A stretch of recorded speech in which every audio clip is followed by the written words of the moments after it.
حضرت انس بن مالک حدیث کے راوی، میری طرف دیکھیے گا، حضرت انس بن مالک حدیث کے راوی ہیں، توجہ کرنا۔ کہتے ہیں ایک بی بی حضور کے پاس آئی، اپنا علاقہ چھوڑ آئی، آ کے کھڑی ہوئی تو اس نے کہا حضور میں خاندان بھی چھوڑ آئی ہوں، سسرال بھی، میکا بھی، ننیال بھی، ددیال بھی، میں ہر ایک کو چھوڑ آئی ہوں، میں جائیداد والی تھی وہ بھی چھوڑ آئی ہوں، مال دولت بھی چھوڑ، ایک میرا بیٹا تھا جوان وہ میں ساتھ لائی ہوں۔ سونیا یہ آپ کی نوکری کرے گا اور میں حضرت فاطمہ کی ڈیوٹی کروں گی، میں حضرت عائشہ کے برتن دھویا کروں گی، میں بھی نوکری کروں گی، حاضر ہے۔ فرماتے ہیں رسول پاک نے بچہ اصحاب صفہ میں رکھ لیا، اصحاب صفہ میں، اور بی بی کو نبی پاک صلی اللہ علیہ وسلم نے عورتوں کے ساتھ متعین کیا۔ حضرت انس کہتے ہیں وہ نوجوان بڑا پیارا، بڑا میٹھا، بڑا دھیما، بڑا وفاشار، وہ سبق اچھی طرح یاد کرتا، وہ نماز دلچسپی سے پڑھتا، وہ حضور کی باتوں کو غور سے سنتا، وہ رسیلا، وہ سنجیدہ، وہ کم گو، وہ میٹھا، وہ پیارا۔ کہتے ہیں بڑی دلکشا طبیعت، اس کی مقناطیسی سی شخصیت، طبیعت کھنچی چلی جائے اس کی طرف، بڑا حسین و جمیل وہ نوجوان۔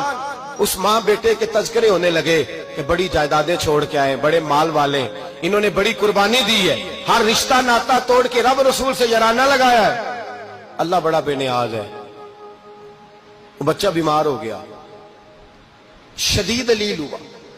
حضرت انس بن مالک فرماتے ہیں ہم قریب جا کے بیٹھے تیمارداری کرنے تو اتنا علیل ہوا کہ اس کا وجود کانپنے لگا۔ کہتے ہیں کچھ ہی دیر گزری تو اس نے کلمہ پڑھا، روح پرواز کر گئی، روح پرواز کر گئی، سننا روح پرواز کر گئی۔ کہتے ہیں نبی پاک صلی اللہ علیہ وسلم کو بلایا، حضور آئے تو آنکھوں میں آنسو۔ نبی پاک صلی اللہ علیہ وسلم نے سر پہ ہاتھ پھیرا اور پہلے حضور نے جملے ارشاد فرمایا تم غسل دو، کفن دو، میں خود اس کا جنازہ پڑھاؤں گا۔ پھر حضور نے فرمایا نہیں، اسے غسل نہیں دینا، ارادہ بدل گیا ہے، پروگرام تبدیل ہو گیا، اسے غسل نہیں دینا، کفن نہیں دینا۔ حضور کیا کرے؟ فرمایا اس کی اماں کو جا کے بتاؤ۔ یہ نہیں فرمایا بلا کے لاؤ، اماں کو جا کے بتاؤ۔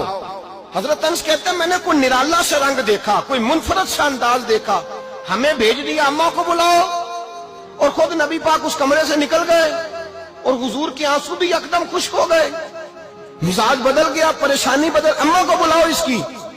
نہیں ارادہ ہے محبوب کیا ہے، ارادہ ہے خدا کیا ہے؟ جب اس کی اماں کو جا کے خبر دی تو ماں کو تو بس کوئی اتنا بتا دے کہ بیٹا سائیکل سے گر گیا ہے، سائیکل سے گر گیا ہے۔ اماں ساری رات سوتی نہیں۔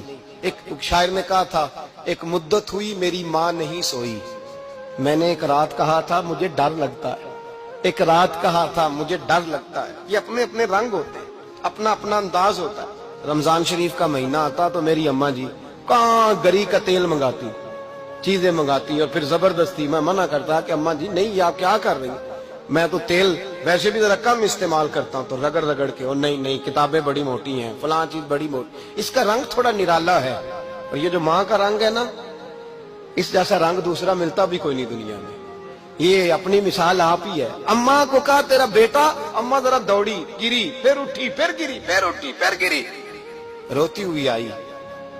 کہتے ہیں پیچھے وہ روئی، لیکن جب بیٹے کی میت کے قریب آئی تو اب نہیں روئی۔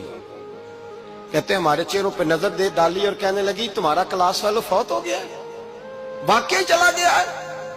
کہاں پردہ کر، واقعی کہاں؟ کہتے اماں نا زمین پہ بیٹھی اور پہلے اس نے بیٹے کے پیر اٹھا کے چومے، پھر سینے پہ رکھے، پھر وہاں سے اٹھی اور ادھر آئی، سر سجدے میں رکھا اور دونوں ہاتھ اٹھا کے کہنے لگی اے اللہ میں دولت کے لیے ایمان نہیں لائی تھی، اے اللہ میں جائیدادوں کے لیے کلمہ نہیں پڑھا تھا، مولا میں تیری بارگاہ میں آئی تھی تو میں تیرے اور تیرے رسول کو مان کر آئی تھی، خدا بندہ میں نے میکے چھوڑ دیے، سسرال چھوڑ دیا، ننیال چھوڑ دیے، ددیال، وہ دشمن تھے سارے دین کے، چھوڑ کے آئی، میں نے آرزوؤں کا بڑا مکان بھی چھوڑا، خدا بندہ بیٹے نے جانا تھا، مجھے شکوہ کوئی نہیں، لیکن خدا بندہ اب میرے سارے کہیں گے تو نے کلمہ پڑھا تھا تو تیرا بیٹا ہی چلا گیا، اے اللہ کی اگر تو نے دل مسلم کی دل جوئی نہیں، تانا دیں گے بت کے مسلم کا خدا کوئی نہیں، اے اللہ میرا یقین کہتا ہے کہ اگر تو مارنے پہ قادر ہے تو زندگی دینے پہ بھی قادر ہے، خدا بندہ کافروں کو راضی نہ کر، وہ خوش ہو جائیں گے، وہ مجھ پہ تانے کسیں گے، پھپتیاں کسیں گے، اے عرش کے مالک